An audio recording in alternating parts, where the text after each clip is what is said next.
Cette même Bible nous dit que Jésus s'en va pour aller nous préparer notre place. Il y reviendra assis en ce lieu. Là où il sera assis, il voudrait que nous aussi nous y soyons. Or, les enseignements que tu viens de suivre te montrent bien la place là. Elle était déjà là. C'est la place qui demandait son sang. C'est l'homme-là qui s'était souillé. Que cet homme-là qu'il va réparer. Il va nettoyer. Il va sanctifier. Et la Bible rapporte dans Hébreux 9, verset 11. Mais Christ est venu comme souverain sacrificateur de bien à venir, c'est-à-dire de la fin du temps. Il a traversé le tabernacle le plus grand et plus parfait qui n'est pas construit de main d'homme. C'est-à-dire qu'il n'est pas de cette création. Voilà, c'était Dieu lui-même qui avait créé ça. Ce n'était pas un homme qui a créé ça. Ce n'est pas un homme qui était fabriqué par un autre homme. Non. C'est Dieu lui-même qui avait fabriqué ça. Maintenant, Christ a traversé ce tabernacle. Et il est entré une fois pour toutes dans le lieu très saint. Non avec le sang de boucs et de veaux, mais avec son propre sang, ayant obtenu une rédemption éternelle. Amen. Est-ce que tu écoutes bien? S'il dit qu'il a obtenu une rédemption éternelle, ça dit que c'est le tabernacle qui était tombé. C'est le tabernacle qui était souillé. Avec son propre sang, il entre là-bas. Est-ce qu'il entre en tant qu'homme physique? Non. En tant que divinité. Il prend son propre sang. Il sanctifie cet homme. Pose-toi là. Il est sanctifié pourquoi? Pour le laisser vide? Non. Cet homme qu'on sanctifie avait la plénitude de la divinité avant Jésus lui-même. Maintenant, c'est pour lui donner une portion de la divinité. Non. Parce que ça, ce n'est pas une restauration. Donc, la restauration, c'est-à-dire que la plénitude lui revienne. C'est ça. Alors, Jésus a fait ce travail avec amour pour que cette plénitude divinité qui était sur lui là-bas rentre sur cet homme. Maintenant, toi, tu ne veux pas que la divinité soit dans cet homme d'Adam qu'il avait perdu. Donne tes raisons. Pourquoi tu ne veux pas? Tu ne veux pas qu'il y ait la rédemption. Tu ne veux pas qu'il y ait le rachat. Quelle est la raison de ne pas vouloir que la divinité revienne sur les pécheurs qui a connu le sang de Jésus? Est-ce que le sang de Jésus est inefficace? Quelle est ta raison? Si tu dis que le sang de Jésus est efficace, voilà pour l'efficacité. Maintenant, l'efficacité est prouvée. Le sang de Jésus a nettoyé un homme pécheur. Le plus grand des pécheurs, parce que c'est le premier pécheur. Il vous l'a dit dans la profondeur, appelle la profondeur, que je suis le premier des pécheurs. Vous voyez? Maintenant, cet homme-là, le premier des pécheurs, c'est celui qui avait la promesse de rachat, d'être ramené à nouveau, de reporter la même divinité. C'est ça. Maintenant, quand il vous dit des épées, l'épée au Sabino-Canyon qui a touché ma main, les anges qui sont venus de l'éternité, Jésus de retour sur la montagne, sur cette montagne, l'ouverture de cette sorte, vous n'y comprenez rien.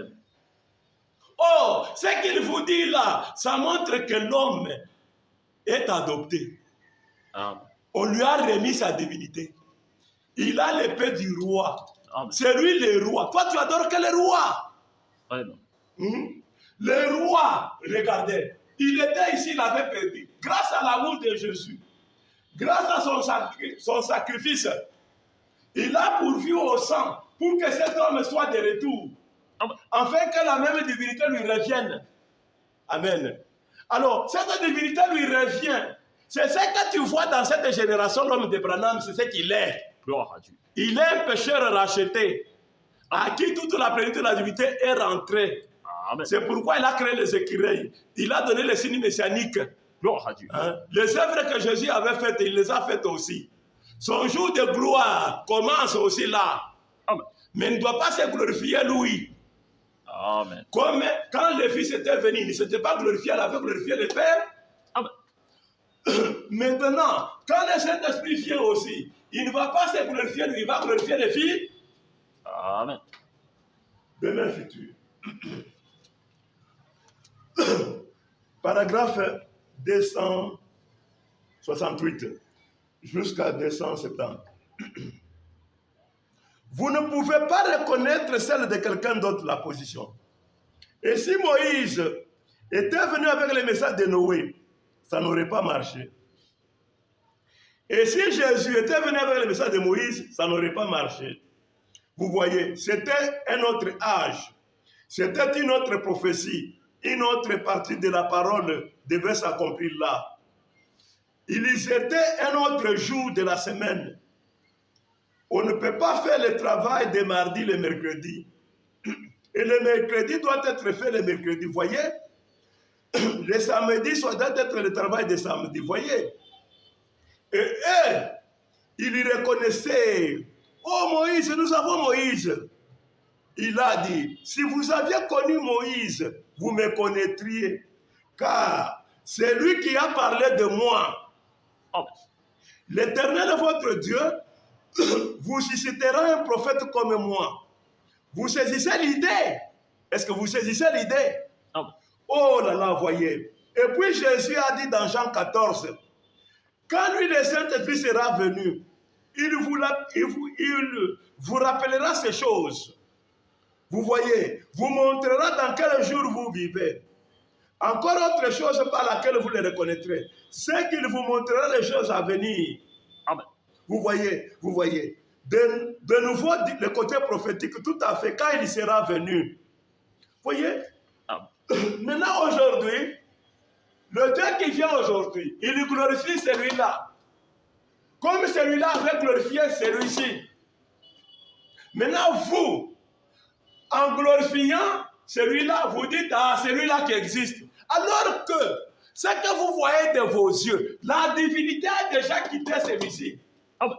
C'est comme quand Jésus glorifiait le Père. La divinité avait déjà quitté le Père. La divinité est en lui. Amen. Parce que c'est la même divinité. Amen. Hébreux 13, 8. Il n'y a pas de divinité, écoute Israël. Vraiment. Et puis, pourquoi ne voulez-vous pas qu'il puisse le glorifier? Hein? Ici, le Fils, il glorifiait le Père. Pourquoi? Parce que c'est lui qui lui avait formé le corps. Amen. Il dit, lorsqu'il introduit le premier-né dans le monde, il dit, celui-ci dit, le premier-né, je te loue, Père, de ce que tu n'as voulu ni sacrifice ni holocauste, mais tu m'as formé un corps. Je viens faire, oh, ta volonté. Quelle est la volonté du Père? De ramener l'homme du début. C'est pourquoi même quand il a dit que cette coupe, si possible, qu'elle puisse s'éloigner de moi. Vous voyez, l'ange est venu pour dire, ça ne peut pas être autrement. Tu dois aller. Tu ne dois pas garder la divinité éternellement. Il faut que tu sois sacrifice. Il faut qu'on ramène l'homme qui était tombé. Vous voyez? Alors, le Fils est venu, il a glorifié le Père, mais il a accompli la mission du Père. La mission qui était d'obtenir que Branham, qui est Adam, puisse rentrer dans sa possession de divinité. Vous voyez? Et maintenant, aujourd'hui, Adam est reconnaissant à cette mission de Jésus. Une mission remplie, pleine d'amour. Il le glorifie. Quand il le glorifie, ça ne veut pas que Jésus a la divinité. Jésus n'existe pas. Maintenant, c'est Branham. Amen. Tout comme du temps de Jésus. Le Père n'existait plus. C'était lui le Fils. Amen. Maintenant, de ce temps-ci, ce n'est pas le Fils, c'est lui le Père, le Saint-Esprit. Amen. C'est ça. Vous voyez? Maintenant, vous, aveugles, Vraiment. aveugles, les citations de glorifier Jésus là, hein, ça a mis un voile sur vos yeux. Amen. Écoutez ce qu'il dit dans l'Union invisible. 292.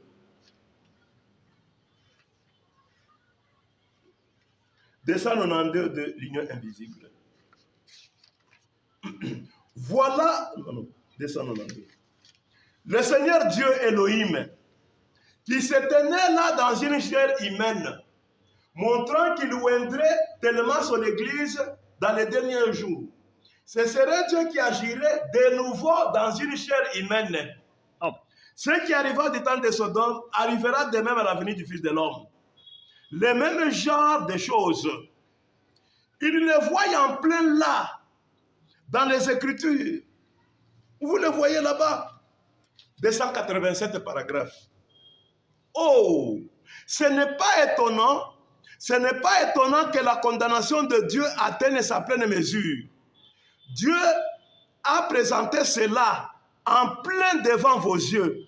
Et vous fermez les yeux pour ne pas les regarder. Oui, vous fermez votre cœur alors que vous voyez la vérité et alors que vous voyez la véritable parole de Dieu et les 7 choses qui ont été confirmées et dont la vérité a été prouvée, attestée dans le ciel, dans tous les pays et partout ailleurs, par les grands signes et les prodiges qu'il avait promis d'accomplir. Et vous fermez, et vous fermez à ça, et vous dites, je ne sais pas vraiment, je n'y peux rien. Vraiment.